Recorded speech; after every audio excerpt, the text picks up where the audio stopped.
نحمده ونصلي على رسوله الكريم. أعوذ بالله من الشيطان الرجيم. بسم الله الرحمن الرحيم. رب اشرح لي صدري ويسر لي أمري واحلل عقدة من لساني يفقهوا قولي واجعل لي وزيرا من أهلي. اللهم فقهنا في الدين. اللهم إني أسألك علما نافعا رزقا طيبا وعملا متقبلا. آمین ثم آمین. السلام علیکم ورحمۃ اللہ وبرکاتہ. آئیں آج اپنی اس محفل اور ان نشستوں کا آغاز اللہ سبحانہ تعالیٰ اپنے رب، اپنے خالق، اپنے رازق، اپنے مالک، اپنے پالن ہار اور سسٹینر کے شکر اور ذکر سے کریں. اس رب کا شکر کریں جو خالق ہے، خلاق ہے، احسن الخالقین ہے، تمام خالقوں سے بہتر خالق ہے. اور وہ خالق جو کہتا ہے لَقَدْ خَلَقْنَا الْإِنسَانَ فِي أَحْسَنِ تَقْوِيمٍ، کہ میں نے انسان کو بہترین ساخت اور حیت پہ پیدا کیا. تو آئیں شکر کریں کہ اس نے ہمیں انسان بنا دیا. الرحمن علم القرآن خلق الانسان. اس رحمان کا بہت بڑا کرم اور فضل کہ اس نے ہمیں انسان بنا دی. ورنہ اگر آپ سوچیں تو یہ عین ممکن تھا نا کہ ہم کوئی کیڑا، کوئی مکوڑا، کوئی مچھلی، کوئی تتلی، کوئی گندے پانی کے جوہر میں تیرنے والا چھوٹا سا مچھلی کا بچہ ہوتے. یہ تو اللہ کا کرم ہے، اس کا احسان ہے کہ اس نے ہمیں بہترین ساخت پر اور اشرف المخلوقات اور انسان بنا دیا. اور پھر انسان بنانے کے بعد اس سے بڑا ایک کرم. اور میرا خیال ہے کہ اگر میں آپ سب سے سوال کروں کہ اللہ سبحانہ تعالیٰ کی ہم سب پر سب سے بڑی نعمت کون سی ہے، نعمت عظمیٰ کون سی ہے؟ سب سے بڑی نعمت سوچیں. سب سے بڑی نعمت یہی ہے نا کہ اس نے ہمیں مسلمان بنا دیا، ہمیں ایک مسلمان گھرانے میں پیدا کیا، ہمیں مومن و مسلم بنا دیا، ہمیں پیدائشی طور پر اسلام کی نعمت سے نواز دیا. ہم پیدا ہوئے تو ایک مسلمان گھرانے میں آنکھ کھولی، قرآن والے گھرانے میں آنکھ کھولی. میرا اور آپ کا کیا کمال ہے؟ کتنے لوگ ایسے ہیں وہ ہندو ہیں اور وہ ساری زندگی اس بھگوان کے آگے گھنٹیاں بجاتے ہوئے گزار دیتے ہیں. کتنے بدھ مت اپنے بتوں کے آگے ہاتھ جوڑ جوڑ کر اپنی حاجت روائیاں اس بدھ مت سے کرتے ہوئے نظر آتے ہیں. کتنے سورج اور چاند ستاروں کو پوجتے ہیں، کتنے حضرت عیسیٰ کو الہ اور کتنے نبیوں کو الہ بناتے ہوئے نظر آتے ہیں. تو یہ اللہ کا کرم ہے. وَمَا تَوْفِيقِي إِلَّا بِاللَّهِ. اللہ کے کرم سے ہم ایک مسلمان گھرانے میں پیدا ہوئے، یہ اس کا احسان ہے اور یہ نعمت عظمیٰ ہے جو اس نے ہم سب کو عطا کی. اور ہمیں اس امت کا فرد بنایا، اس نبی محمد صلی اللہ علیہ وسلم کا امتی بنایا جو رحمت للعالمین ہے، جو خاتم النبیین ہے. ہمیں اس امت کا فرد بنایا جس کو اللہ خود قرآن میں خیر امتن، دا بیسٹ امت کہہ کے پکارتا ہے. ہمیں امت وسطن کا فرد بنایا، ہمیں اس امت کا فرد بنایا، ان نبی صلی اللہ علیہ وسلم کا امتی بنایا جن کے لیے آپ نے فرمایا تھا کہ میں قیامت کے دن سب سے پہلے میدان حشر میں پہنچوں گا اور اپنے حوض پر وارد ہوں گا اور اپنی امت کو پہچانوں گا اور پھر میں ان کو حوض کوثر کا پانی پلاؤں گا۔ اور آپ نے فرمایا نا خوشخبری دیتے ہوئے کہ جو ایک دفعہ حوض کوثر کا پانی پی لے گا اس کو کبھی پیاس ہی نہیں لگے گی، اور جو حوض کوثر کے پانی سے محروم رہ جائے گا اس کی کبھی پیاس ہی نہیں بجھے گی۔ تو ہم، اللہ کا کرم ہے، ہم ان کے امتی ہیں، اس امت کے افراد ہیں جن کو شافی محشر کی شفاعت نصیب ہوگی، ساقی کوثر محمد صلی اللہ علیہ وسلم کے دست مبارک سے حوض کوثر کا پانی نصیب ہوگا۔ ہم اس امت کے افراد ہیں جن کے لیے آپ نے خوشخبری دی تھی 2/3 جنتی میری امت میں سے ہوں گے۔ آپ نے فرمایا کہ جنتیوں کی 80 صفیں ہوں گی اور ان 80 صفوں میں سے 60 صفیں میری امت کے افراد کی ہوں گی۔ اللہم اجعلنا منہم، اللہ ہمیں ان خوش نصیب امتیوں میں سے بنا دینا، اللہ ہمیں محروم نہ کرنا۔ اور پھر صرف یہی نہیں کہ ہمیں امتی بنایا، ہمیں امتیوں میں سے اللہ سبحانہ تعالیٰ نے ان افراد کے گروہ میں شامل کیا جن کو قرآن سے محبت ہے، جن کو قرآن سیکھنے، سکھانے، پڑھنے، پڑھانے، سمجھنے، سمجھانے کا شوق ہے، لگن ہے، تڑپ ہے اور شغف ہے۔ کیا خیال ہے، ایسا ہے کہ نہیں؟ کتنے لوگ ہیں، بستیوں کی بستیاں بھری پڑی ہیں، شہروں کے شہر بھرے پڑے ہیں، ملکوں کے ملک اسلامی ریاستیں بھری پڑی ہیں، لیکن سب کو تو اللہ قرآن پڑھنے کی توفیق نہیں دیتا۔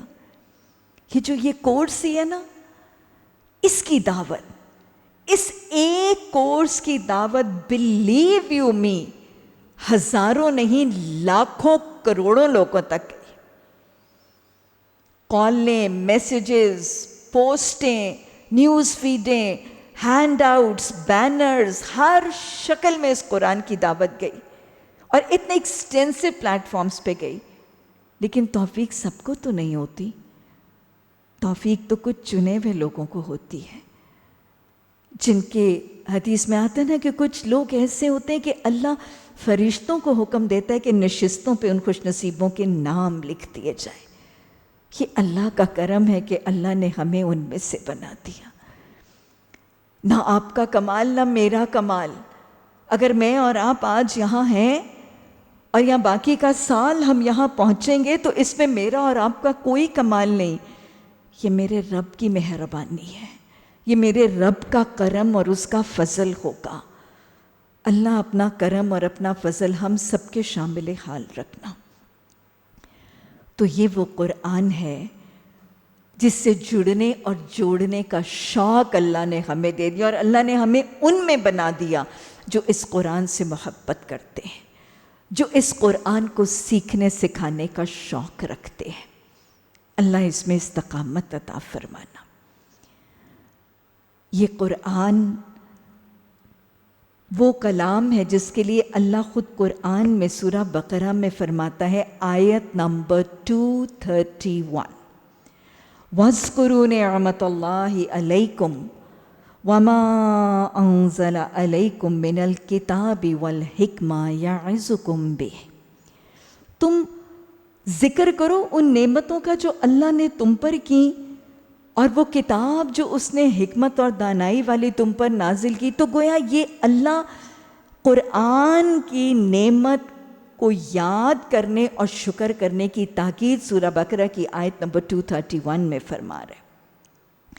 اسی طرح سورہ یونس کی آیت نمبر 57 اور 58 میں اللہ فرماتا ہے، یا ایھا الناس قد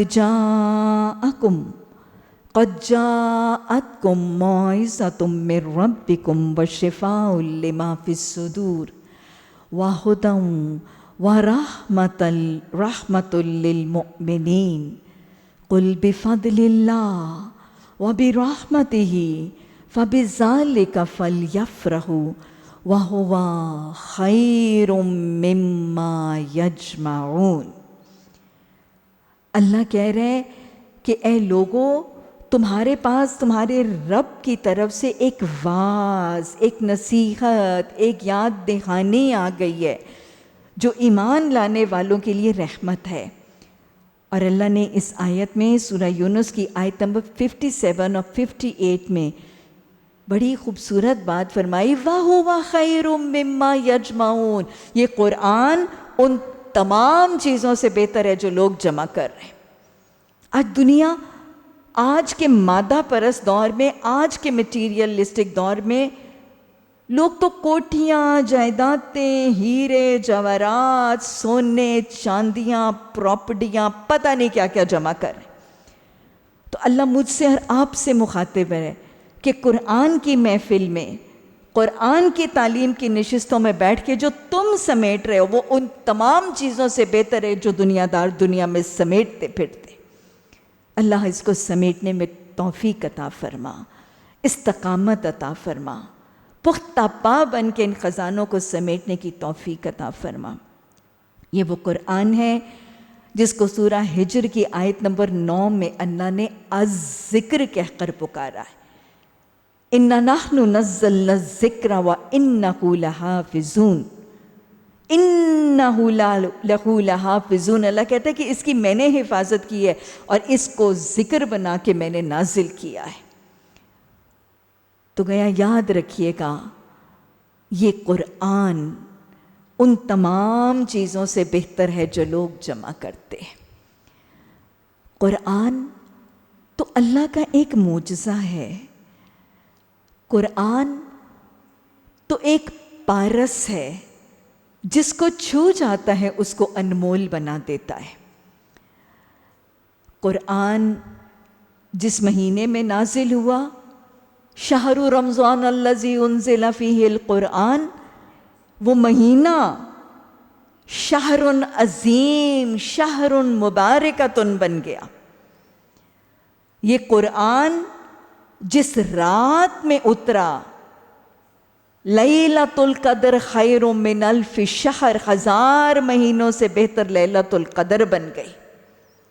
یہ قرآن جس نبی صلی اللہ علیہ وسلم پر اتارا گیا، وہ نبی مصطفیٰ، مجتبیٰ، حبیب خدا، خاتم النبیین ہو گئے۔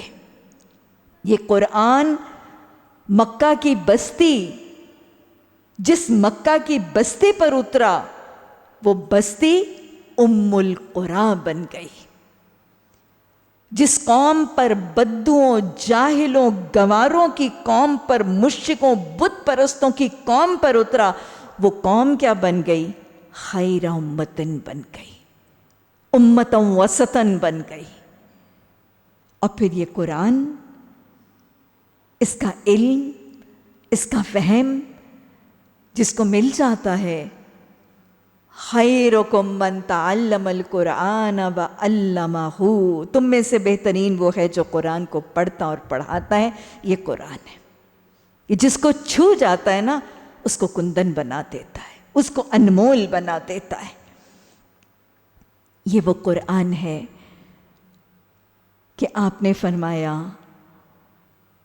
انی ترکت فیکم شیئین، میں اپنے پیچھے 2 چیزیں چھوڑے جا رہا ہوں، کتاب اللہ و سنتی، اللہ کی کتاب اور میری سنت، ان دونوں کو تھامے رکھو گے تو راستہ، کون سا راستہ؟ جنت کا راستہ، صراط مستقیم، گم نہیں کرو گے۔ اسی طرح حدیث کے الفاظ ہیں، آپ نے فرمایا ابشروا، خوشخبری ہے، بشارت ہے، گڈ نیوز ہے، ابشروا، قرآن کا ایک سرا تمہارے ہاتھ میں ہے نا، قرآن کا ایک سرا تمہارے ہاتھ میں، دوسرا سرا اللہ کے ہاتھ میں، اس کو تھامے رکھو گے تو راستہ گم نہیں کرو گے۔ یہ قرآن وَهُوَ خَيْرٌ مِّمَّا يَجْمَعُونَ، یہ وہ قرآن ہے کہ حدیث میں وعدہ ہے، جو قدم دین کا علم حاصل کرنے کے لیے خاک آلود ہوتے ہیں، ان قدموں پر جہنم کی آگ حرام۔ اسی طرح حدیث میں یہ بھی وعدہ ہے کہ جو شخص قرآن کا علم حاصل کرنے کے لیے سفر کرتا ہے، اس سفر کے بدلے اس کے جنت کا سفر آسان کر دیا جاتا ہے۔ قرآن کے علم کے حصول کا سفر جو ہے وہ جنت کے سفر کو آسان کرتا ہے۔ یہ وہ قرآن ہے کہ جس کے ایک لفظ کو پڑھنا 10 نیکیوں کا اجر ہے۔ حدیث کے الفاظ ہیں، قرآن کے ہر لفظ کو پڑھنے پر ایک نیکی ہے، ایک نیک عمل لکھا جاتا ہے، اور ہر نیک عمل کا اجر 10 گنا ہے۔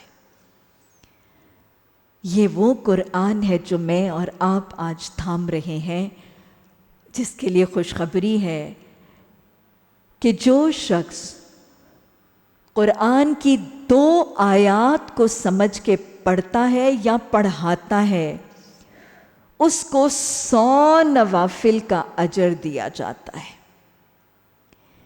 اسی طرح جو شخص قرآن کے ایک باب کو، ایک چیپٹر کو سمجھ کے پڑھتا یا پڑھاتا ہے، اس کو 1000 نوافل کا اجر دیا جاتا ہے۔ انشاءاللہ آپ کے ان سیشنز میں روزانہ کی بنیاد پر کتنی کثیر تعداد میں آیات اور رکوعات کا مطالعہ، احادیث کے ساتھ، سنت کے واقعات کے ساتھ ان کی تشریح، ان کی توضیح، ان کی وضاحت اور ایکسپلینیشن، 1000 نوافل کا اجر ایک ایک کلاس اور ایک ایک نشست میں۔ کوئی شخص بشری طور پر ایک دن میں 1000 نوافل نہیں پڑھ سکتا، لیکن قرآن کے ایک چیپٹر اور ایک باب کو پڑھنے والا، سمجھ کے پڑھنے والا، 1000 نوافل کا اجر دیا جائے گا۔ آپ نے فرمایا روضۃ الجنہ، ریاض الجنہ کہتے ہیں جنت کے باغ کو، تو آپ نے فرمایا روضۃ الجنہ، جب تمہارا گزر ان کے پاس سے ہو تو تم بھی کچھ چر چگ لیا کرو۔ صحابہ نے پوچھا کہ روضۃ الجنہ سے کیا مراد ہے اور ان کے چرنے چگنے سے کیا مراد ہے؟ تو آپ نے وضاحت میں فرمایا اس سے مراد قرآن کی تعلیم کی محفلیں ہیں۔ گویا قرآن کی تعلیم کی محفلیں جنت کے باغوں میں سے باغ ہیں، اور چرنے چگنے کا مطلب یہ ہے کہ کچھ سمجھنا، فہم، شعور، تفکر، تدبر، علم کا سمیٹنا اور سمونا۔ روضۃ الجنہ، جب تمہارا گزر ان کے پاس سے ہو تو تم بھی کچھ چر چگ لیا کرو۔ حدیث میں وعدہ ہے کہ زمین کے جس ٹکڑے پر اللہ کے ذکر کی، قرآن کی تعلیمات، اللہ کے احکامات، اس کی ذات، صفات، اختیارات، حلال حرام کے پہچان کی باتوں والی محفل، جس زمین کے ٹکڑے پر اللہ کے ذکر کی محفل برپا کی جاتی ہے، اللہ کا وعدہ ہے کہ اس زمین کے ٹکڑے کو اللہ اٹھا کے جنت میں داخل کر دے گا۔ اللہ اس زمین کے ٹکڑے کے ساتھ ہم سب کو ہمارے اگلوں پچھلوں کے ساتھ جنت کے بالا خانوں میں داخل فرما دینا۔ قرآن کا علم کتنی فضیلت ہے، قرآن کے علم کے حاصل کرنے والے کی، کہ آپ نے فرمایا عالم کی فضیلت۔ عالم کون ہوتا ہے؟ جو قرآن کا علم حاصل کرتا ہے۔ عالم کی فضیلت عابد پر۔ عابد وہ ہے جو نمازیں پڑھتا ہے، روزے رکھتا ہے، تہجد پڑھتا ہے۔ ہم تو شاید سمجھتے ہیں نا کہ عبادت کل دین ہے۔ آپ نے فرمایا عالم کی فضیلت عابد پر بالکل ویسی ہے جیسی چاند کی ستاروں پر. اور ایک اور جگہ آپ نے فرمایا بالکل ویسی ہے جیسے مجھے تم میں سے کسی ایک پر. جیسے نبی صلی اللہ علیہ وسلم کو امت کے کسی فرد پر جو فوقیت ہے وہی عالم کو عابد پر فوقیت ہے. اور قرآن کے علم کا حصول اللہ کو کتنا پسند ہے اور کتنا درجہ ہے. قرآن کو سیکھنا، سکھانا، سمجھنا اور اس کو لکھنا، یہ جو آپ ان سیشنز میں پڑھیں گی اور پھر لکھیں گی، اور مجھے پتہ ہے خوب ہی لکھیں گی. میں کئی دفعہ سیشنز میں یہ بات کرتی ہوں، آج تو آپ کا پہلا سیشن ہے نا، لیکن جیسے جیسے ہم آگے چلتے ہیں اور بچیاں سر نہیں اٹھا رہی ہوتی اور نوٹس لکھ رہی ہوتی ہیں، اور پھر کئی دفعہ میں دیکھتی ہوں کہ لکھتے لکھتے نا ہاتھ تھک جاتے ہیں، اور پھر وہ پین رکھ کے نا تو اپنے ہاتھ دبا رہی ہوتی ہیں. بلیو یو می، مجھے اتنا پیار آتا ہے ان بچیوں پر اور دل سے دعا نکل رہی ہوتی ہے. دے تو شاید میں لیکچر رہی ہوتی ہوں لیکن میں دیکھ رہی ہوتی ہوں اور مجھے دل سے ان پہ اتنی محبت آ رہی ہوتی ہے اور دل سے دعائیں بھی نکل رہی ہوتی ہیں کہ اللہ ان کی ان تھکاوٹوں کو بھی قبول کرنا اور ان کے ہاتھوں کے ان ننے ننے مسلز اور پٹھوں کو بھی طاقت اور قوت عطا فرمانا. تو یہ یاد رکھیں، آپ صلی اللہ علیہ وسلم نے فرمایا عالم کے قلم کی سیاہی، یہ وہ سیاہی ہے جو انشاءاللہ آپ پورا سال استعمال کریں گی. وہ ایک ڈاٹ بھی جو آپ لگائیں گی، عالم کے قلم کی سیاہی کو جب قیامت کے دن تولا جائے گا تو اس کا وزن شہید کے خون کے وزن سے زیادہ ہوگا. پریشان نہیں ہونا، دل شکستہ نہیں ہونا، کم ہمت نہیں ہونا، حوصلہ نہیں چھوڑنا، بے صبری نہیں کرنی. اجر بے شمار ہے، اجر کا لامتناہی سلسلہ ہے. اللہ فرماتا ہے فَاذْكُرُونِي أَذْكُرْكُمْ، تم میرا ذکر کرو میں تمہارا ذکر کرتا ہوں. یہ ذکر کی محفلیں ہیں، قرآن کی تعلیم کی محفلیں، جہاں اللہ کا تعارف، اللہ کے احکامات کا تعارف، اس کے حلال حرام ڈوز ڈونٹس کا تعارف ہے، یہ ذکر کی محفلیں ہیں. تو اللہ کہتے ہیں تم میرا ذکر کرو میں تمہارا ذکر کرتا ہوں. ان محفلوں میں بیٹھنے والوں کا ذکر اللہ کیسے کرتا ہے؟ حدیث میں وعدہ ہے، حدیث قدسی کے الفاظ ہیں کہ اللہ سبحانہ تعالیٰ فرماتے ہیں کہ میں اپنے بندے کے گمان سے بڑھ کے معاملہ کرتا ہوں. جب میرا بندہ مجھے دل میں یاد کرتا ہے تو میں بھی اسے دل میں یاد کرتا ہوں. میرا بندہ جب مجھے ایک محفل میں یاد کرتا ہے تو میں اس سے بہتر محفل، کون سی محفل؟ فرشتوں کی محفل، میں اس سے بہتر محفل میں اسے یاد کرتا ہوں. میرا بندہ جب میری طرف چل کے آتا ہے تو میں دوڑ کے آتا ہوں.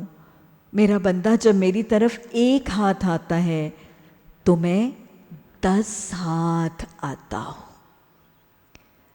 اور اللہ ذکر کی محفل میں بیٹھنے والوں کا ذکر اللہ فرشتوں کی محفل میں کیسے کرتا ہے؟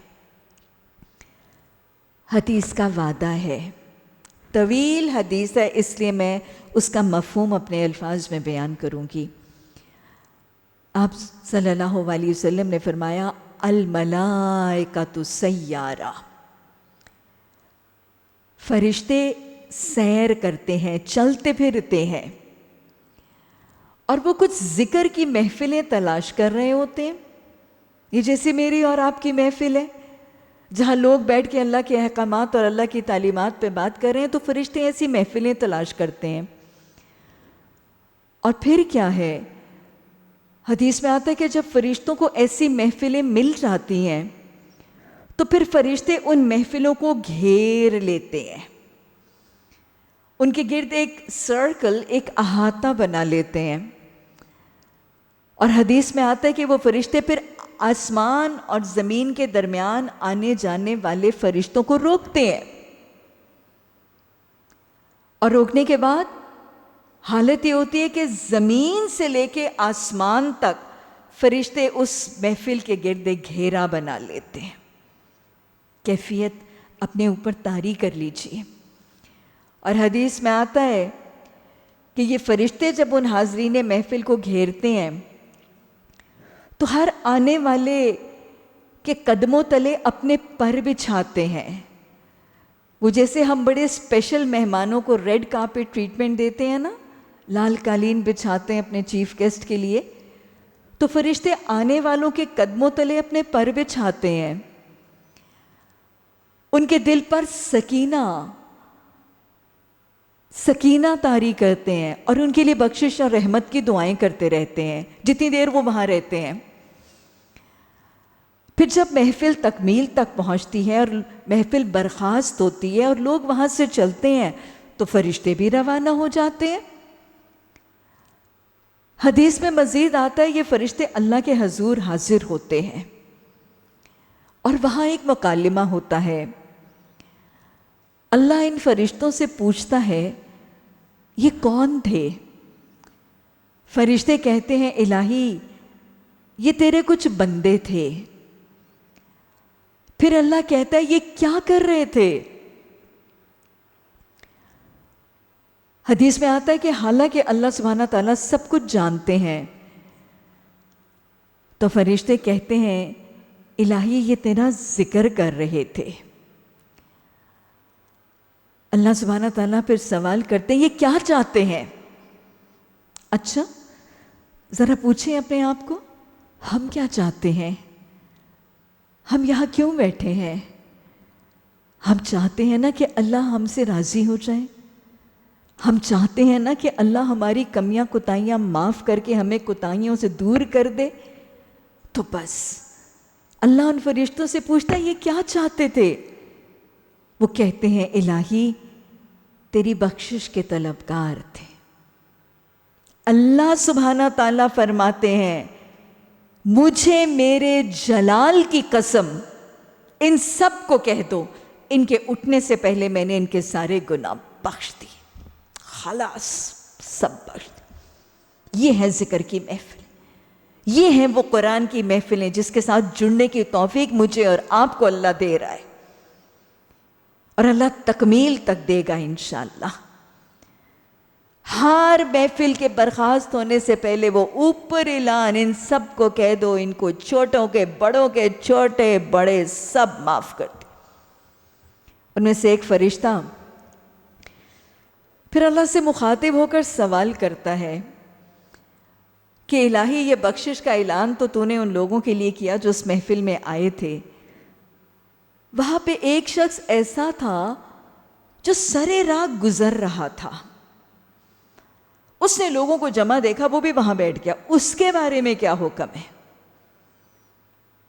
فرمایا جائے گا یہ ذکر کی محفل میں بیٹھنے والے یہ ایسے نصیبے والے لوگ ہیں لا یشتقی بجلیسہم، ان کے ساتھ بیٹھنے والے بھی نامراد نہیں ہوں. یہ ہیں ذکر کی محفل. یہ ہے قرآن کی محفلوں کی برکات اور فیوز جو مجھے اور آپ کو لگاتار ان سیشنز میں یاد رکھنی اور لوگوں کو سنانی اور پہنچانی یاد ہے.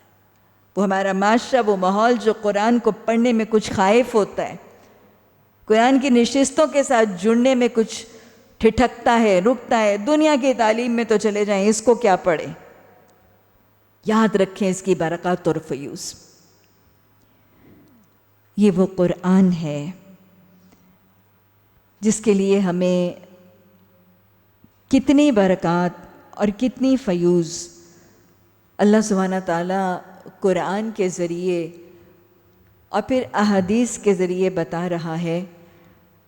اگر پھر دہرا لیجئے، اس قرآن کے ایک لفظ کو پڑھنے پر ایک نیکی اور ایک نیک عمل کا اجر کم از کم 10 گنا. تو لہٰذا ہر لفظ کے پڑھنے پر 10 نیکیوں کا ثواب اور اجر کا وعدہ.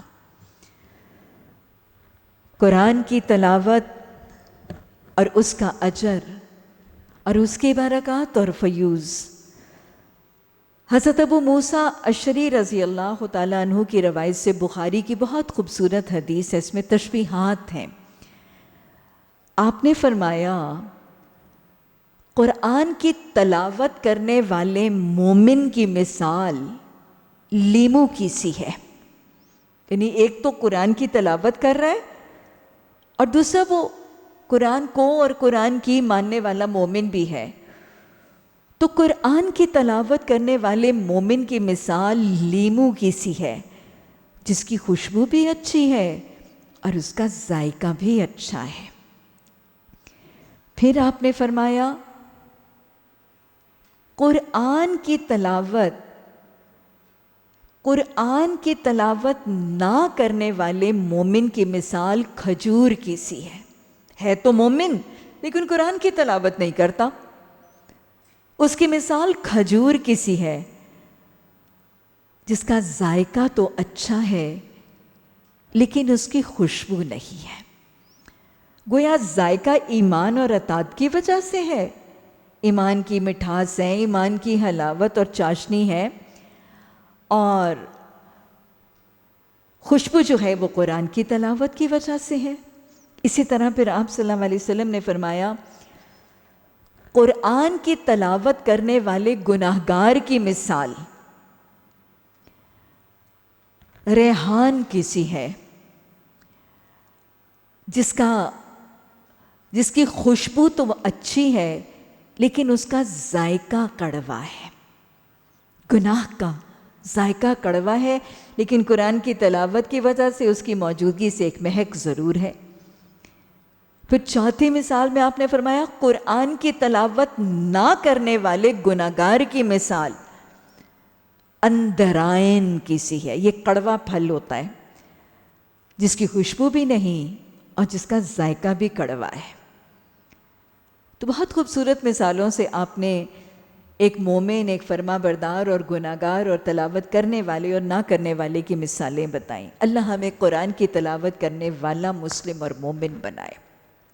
اسی طرح آپ صلی اللہ علیہ وسلم نے فرمایا 2 آدمی رشک کرنے کے لائق ہیں، یعنی صرف 2 لوگ ایسے ہیں جن پر رشک ہو۔ حسد تو کسی سے بھی نہیں ہے نا، حسد جیلسی تو کسی سے بھی نہیں ہے، بس رشک کی اجازت صرف 2 آدمیوں پر ہے۔ یہ 2 آدمی کون ہیں؟ ایک وہ شخص جس کو اللہ نے قرآن کا علم دیا ہے اور وہ صبح و شام اسے پڑھتا پڑھاتا سیکھتا سکھاتا ہے، اور دوسرا وہ شخص جس کو اللہ نے مال دیا ہے اور وہ اسے دائیں بائیں صبح و شام اللہ کی راہ میں خرچ کرتا ہے۔ اسی طرح حضرت عبداللہ بن مسعود رضی اللہ تعالیٰ عنہ کی روایت سے صحیح حدیث کے الفاظ ہیں کہ جو شخص اللہ اور اس کے رسول صلی اللہ علیہ وسلم کے ساتھ محبت کرنا چاہتا ہے اسے چاہیے کہ قرآن کی تلاوت کرے۔ آپ سے سوال کیا گیا کہ ہمیں دلوں کی نرمی کا نسخہ بتائیے، تو آپ نے فرمایا قرآن کی تلاوت، یہ دلوں کو نرم کرتی ہے۔ حضرت ابو ہریرہ رضی اللہ تعالیٰ عنہ کی روایت سے مسلم میں حدیث ہے، آپ نے صحابہ اکرام سے سوال کیا کیا تم میں سے کوئی شخص یہ پسند کرے گا کہ جب وہ اپنے گھر جائے تو اپنے لیے 3 موٹی تازی صحت مند اونٹنیاں پائے؟ سب صحابہ نے فرمایا کہ تو ہم سبھی یہ چاہیں گے کہ ہم واپس یہاں سے جائیں اور اپنے گھر کے آنگن میں ہمارے لیے 3 موٹی تازی صحت مند اونٹنیاں موجود ہوں۔ تو آپ صلی اللہ علیہ وسلم نے فرمایا قرآن کی 3 آیتوں کو اپنی نماز میں تلاوت کرنا ان 3 اونٹنیوں سے بہتر ہے۔ قرآن کی 3 آیتوں کو اپنی نماز میں تلاوت کرنا۔ اسی طرح تہجد کی نماز میں قرآن کی آیات کی تلاوت، حضرت فضالہ بن عبید رضی اللہ تعالیٰ عنہ کی روایت سے حسن حدیث ہے کہ جس شخص نے رات کے قیام میں یعنی تہجد میں 10 آیات کی تلاوت کی، اس کے لیے اجر کا ڈھیر ہے، اس کے لیے اجر کا ایک ڈھیر ہے، خزانہ ہے جو دنیا اور ما فیہا سے بہتر ہے۔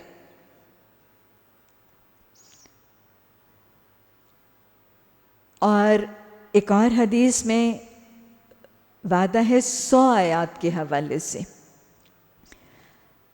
حضرت تمیم داری روایت کرتے ہیں کہ آپ صلی اللہ علیہ وسلم نے فرمایا کہ جس شخص نے رات کو 100 آیات پڑھیں، اس کے لیے ساری رات کے قیام کا اجر لکھ دیا جائے گا۔ یعنی تہجد کی نماز میں رات کو 100 آیات کی تلاوت کی تو اس کو اتنا اجر ملے گا کہ جیسے وہ ساری رات سویا ہی نہیں اور اس نے ساری رات قیام کیا۔ حضرت عبداللہ بن عمر بن العاص رضی اللہ تعالیٰ عنہ کی روایت سے حدیث ہے کہ آپ نے فرمایا کہ جس شخص نے روزانہ قرآن کی 10 آیات کی تلاوت کا اہتمام کیا، اس کا نام غافلوں میں نہیں لکھا جائے گا۔ وہ جو اللہ قرآن میں کہتا ہے نا وَلَا تَكُن مِّنَ الْغَافِلِينَ کہ تم غافلوں میں نہ ہونا، تو جو دن میں کم از کم 10 آیات تلاوت کر لے گا نا، پھر اس کا نام غافلوں کی فہرست اور لسٹ میں سے نکال دیا جائے گا، یہ غافل نہیں تھا۔ جس نے روزانہ 100 آیات پڑھنے کا اہتمام کیا، اس کا نام فرما برداروں میں لکھا جائے گا۔ اور جس نے روزانہ 1000 آیات پڑھنے کا اہتمام کیا، اس کا نام خزانہ پانے والوں کی فہرست میں لکھ دیا جائے گا۔ اللہم اجعلنا منکم۔ یہ قرآن زندگی کے بعد کے سارے مرحلوں کو آسان کرے گا۔ قرآن اور تعلق بالقرآن بری موت سے بچاتا ہے، خاتمہ بالایمان کا ذریعہ بنتا ہے۔ قبر جو سفر عدم کا پہلا مرحلہ ہے، اس پہلے مرحلے کو قرآن آسان کرتا ہے۔ حضرت برا بن عازب رضی اللہ تعالیٰ عنہ کی روایت سے ابو داؤد میں حدیث ہے کہ میت کو جب قبر میں دفن کر دیا جائے گا تو 2 فرشتے منکر اور نکیر آئیں گے اور اس کو اٹھا کے بٹھائیں گے اور اسے 3 سوال کریں گے۔ تمہارا رب کون تھا؟ تمہارا رسول کون تھا؟ تمہارا دین کیا تھا؟ اور اس حدیث میں الفاظ ہیں کہ وہ منکر اور نکیر اس صاحب قبر سے یہ بھی سوال کریں گے کہ وہ شخص جو محمد صلی اللہ علیہ وسلم ہے، ان کے بارے میں تمہاری کیا رائے ہے؟ اور وہ شخص ان تینوں سوالوں کے جواب جب درست دے گا تو حدیث میں آتا ہے کہ وہ فرشتے سے پوچھیں گے تو نے یہ باتیں کہاں سے سیکھی؟ یعنی تجھے کس نے بتائی یہ باتیں؟ تو وہ شخص کیا کہے گا؟ وہ کہے گا کہ میرے پاس ایک کتاب تھی۔ کون سی کتاب تھی؟ یہ جس کو میں اور آپ تھام رہے ہیں، جس کے کورس کا آغاز میں اور آپ کر رہے ہیں۔ وہ کہے گا میرے پاس ایک کتاب تھی، میں نے اس کو پڑھا، اس پر ایمان لایا اور اس نے مجھے یہ سب کچھ بتایا۔ تو یہ قرآن ہے جو منکر اور نکیر کے سوالوں کے جواب کا ذریعہ بنے گا، جس کے بعد آواز ہوگی کہ اس کو جنت کا لباس اور جنت کا بچھونا اور جنت کی کھڑکی کھولو، تو یہ قرآن ہے۔ اور یہ قرآن ہی ہے جس کی ایک سورت، سورہ ملک، ہر روز رات کو سونے سے پہلے جس نے پڑھی عذاب قبر سے نجات کا ذریعہ بنے گی. اور یہ قرآن ہی ہے جو عذاب کے فرشتوں کو عذاب سے بچانے کا ذریعہ بنے گی. طویل حدیث ہے کہ جب عذاب کے فرشتے آئیں گے اور وہ دائیں جانب سے آئیں گی تو نمازیں رکاوٹ بن جائیں گی. عذاب کے فرشتے جب پائنتی کی جانب سے فٹ اینڈ کی طرف سے آئیں گے تو مسجد کی طرف جانے والے قدم رکاوٹ بن جائیں گے. وہ جب بائیں ہاتھ کی طرف سے آئیں گے تو زکوٰۃ رکاوٹ بن جائے گی. وہ جب آگے کی طرف سے آئیں گے تو صدقات یعنی زکوٰۃ سے زیادہ جو کسی نے دیا ہوگا وہ صدقات رکاوٹ بن جائیں گے. اور پھر وہ عذاب کے فرشتے جب سرہانے کی طرف سے ہیڈ اینڈ کی طرف سے آئیں گے تو قرآن رکاوٹ بن جائے گا. یہ وہ قرآن ہے جو قبر کے اندھیروں کو دور کرنے کا ذریعہ بنے گا. ہمیں حدیث میں پتہ چلتا ہے کہ جو صاحب قرآن ہے اس کے لیے قرآن اس کی قبر میں 14ویں کے چاند کے جیسی روشنی کا ذریعہ بنے گا. اور پھر قبر کی تنہائی، یہ قرآن صاحب قرآن کے لیے قبر کی تنہائی کو دور کرنے کے لیے خوبصورت نوجوان کی شکل میں اس کی تنہائی کو دور کرنے کا ذریعہ بنے گا. بری موت کو آسان قرآن کرے گا اور موت کے بعد پہلا مرحلہ روشنی بھی کرے گا، تنہائی کو بھی دور کرے گا، سوالوں کے جواب کا بھی ذریعہ بنے گا اور عذاب قبر کے فرشتوں کو روکنے کا بھی ذریعہ بنے گا. یہ قرآن ہے.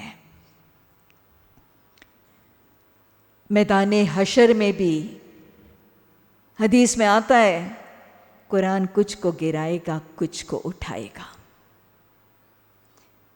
حدیث کے الفاظ ہیں اللہ قرآن کے ذریعے کچھ کو عزت دے گا اور کچھ کو ذلت ہوگی. اللہ ہمیں ان میں نہ بنا.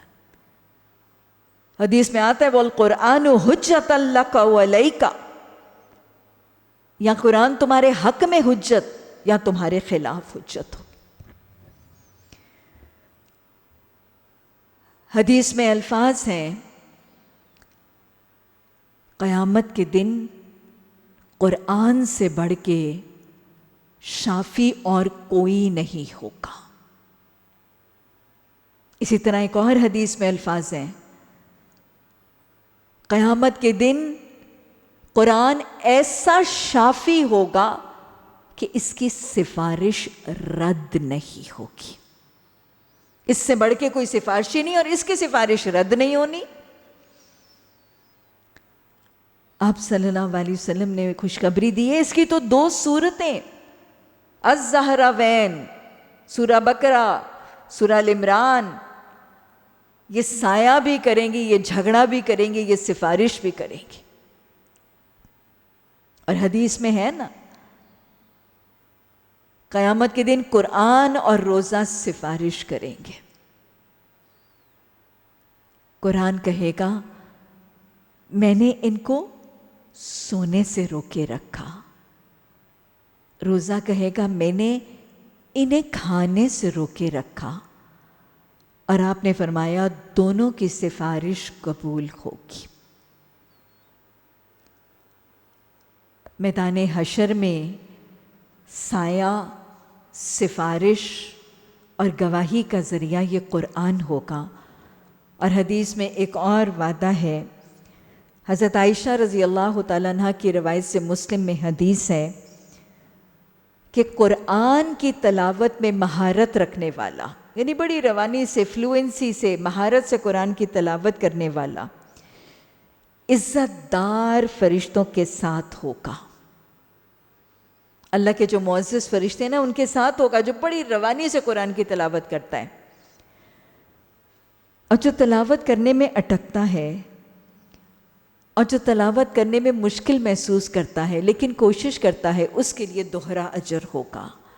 ایک اس کی کوشش کا اور ایک اس کی تلاوت کا۔ اللہ سبحانہ تعالیٰ ہمیں اپنے تعلق بالقرآن میں استقامت عطا فرمائے۔ پھر دہرا لیجئے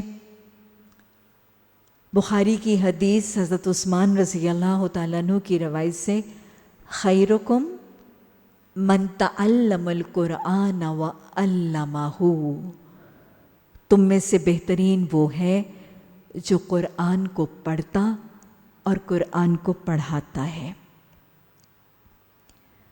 مسلم میں حضرت ابو ہریرہ رضی اللہ تعالیٰ عنہ کی روایت سے حدیث، اللہ کے رسول صلی اللہ علیہ وسلم نے فرمایا کہ جو شخص دین کا علم سیکھنے کے لیے سفر کرتا ہے، اللہ اس سفر کے بدلے اس کے جنت کے سفر کو آسان کر دیتا ہے۔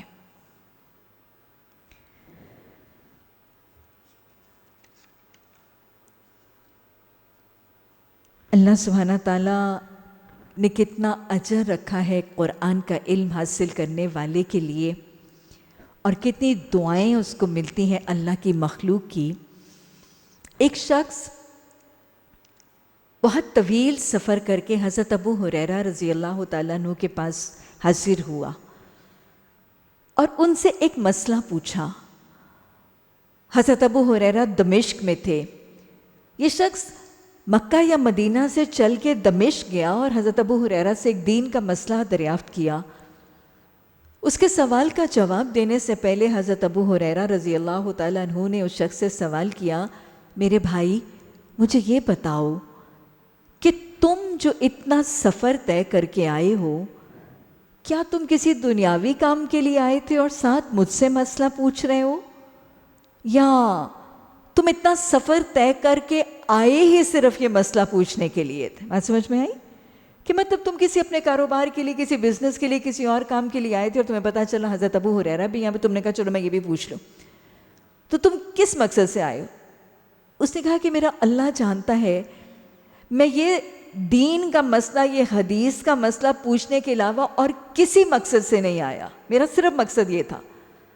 تو حضرت ابو ہریرہ رضی اللہ تعالیٰ عنہ نے فرمایا، تمہیں میں تمہارے سوال کا جواب تو بعد میں دیتا ہوں، پہلے میں تمہیں وہ خوشخبری نہ سنا دوں جو ابو القاسم محمد صلی اللہ علیہ وسلم سے میں نے سنی، کہ جب کوئی شخص دین کا علم حاصل کرنے کے لیے نکلتا ہے تو فرشتے اس کے قدموں تلے اپنے پر بچھاتے ہیں، اس کے دل پر سکینہ طاری کرتے ہیں اور اس کے لیے بخشش اور رحمت کی دعائیں کرتے ہیں۔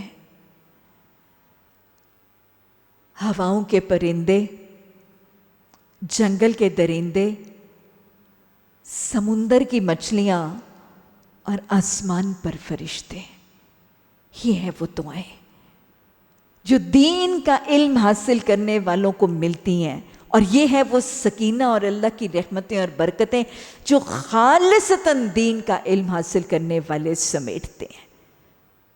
ربنا ثبت اقدامنا یا مقلب القلوب ثبت قلبی علی دینک یا مصرف القلوب صرف قلبی علی طاعتک۔ آپ صلی اللہ علیہ وسلم نے فرمایا کہ وہ شخص جو قرآن کو سکھاتا ہے، اس کو ہر شخص کے سیکھنے والے شخص کے عمل کا اجر اس کے عمل کے برابر مل جاتا ہے۔ اور یہ وہ قرآن ہے جو حشر کے بعد آسان حساب کا ذریعہ بنے گا، پل صراط پر نور بنے گا، اور جب وہ قرآن پڑھنے والا اور حافظ قرآن، صاحب قرآن جب جنت میں داخل ہوگا تو اس سے کہا جائے گا، پڑھتے جاؤ چڑھتے جاؤ، پڑھتے جاؤ چڑھتے جاؤ، اور دیکھو ویسے ہی رک رک کر پڑھو جیسے تم دنیا میں پڑھتے تھے، تمہارا آخری ٹھکانہ اور درجہ وہ ہوگا جہاں تمہارا قرآن مکمل ہوگا۔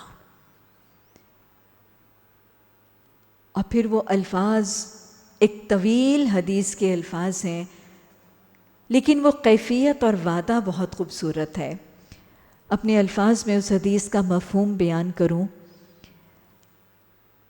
کہ قیامت کے دن اللہ کے حکم سے ایک شخص کو جنت کے 2 حلوں میں سے بہترین حلے عطا کیے جائیں۔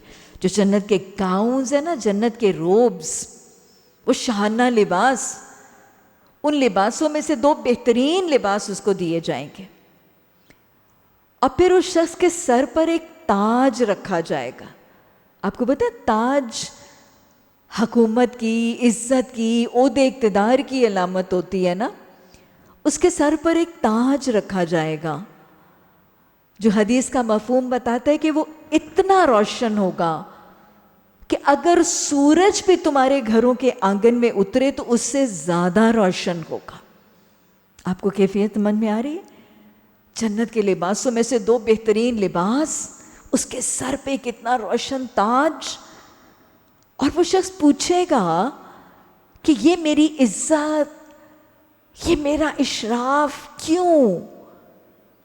تو اسے کہا جائے گا اس قرآن کے بدلے جو تو نے اپنی اولادوں کو پڑھایا تھا۔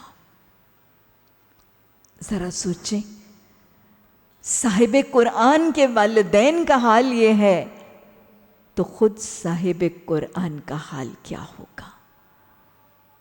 الہی صاحب قرآن بنانا، الہی صاحب قرآن بنانا، حامل قرآن بنانا، عالم قرآن بنانا، اور سب سے بڑھ کے عامل قرآن بنانا۔ اللہ ہماری نسلوں میں کسی کو قرآن سے محروم نہ کرنا۔ اللہ ہمارے جوانوں کو قرآن عطا فرما، ہماری ذریت کو قرآن عطا فرما، اور ان کو قرآن کے خادم، دائی، مبلغ، قرآن کے حافظ، قرآن کے عالم، حامل اور عامل بنا۔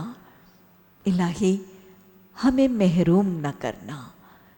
وَهُوَ خَيْرٌ مِّمَّا يَجْمَعُونَ جمع کرنے کی ہم سب کو استقامت سے بہترین توفیق عطا فرما۔ الہی قرآن تھمایا ہے، اپنے رنگ میں رنگ لے۔ الہی اپنے رنگ میں رنگ کے صبغۃ اللہ چڑھا کے ہمیں ایسا بنا دے کہ ہم تجھے پسند آ جائیں، ہمیں ایسا بنا دے کہ ہم تیرے کام کے ہو جائیں۔ اللہ اپنے کام کا بنا، اپنے کام میں لگا، ہم سے راضی ہو جا اور ہمیں راضی کر دے۔ ربنا لا تزغ قلوبنا بعد إذ هديتنا وهب لنا من لدنك رحمة إنك أنت الوهاب۔ سبحانك اللهم وبحمدك نشهد أن لا إله إلا أنت نستغفرك ونتوب إليك۔ سبحان ربك رب العزة عما يصفون والسلام على المرسلين والحمد لله رب العالمين۔ آمین ثم آمین۔